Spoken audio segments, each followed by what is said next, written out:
We have the 2020 Peugeot e-208.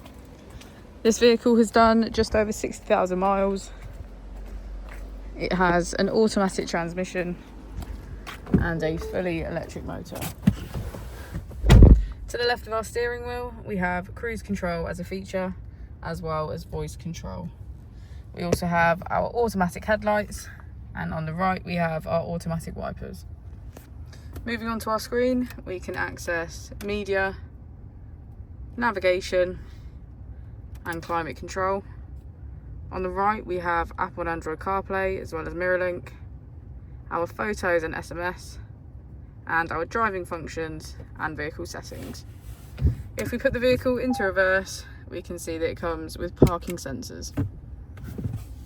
Using our mode button, we can switch between our 3 different driving modes: Eco, Normal and Sport.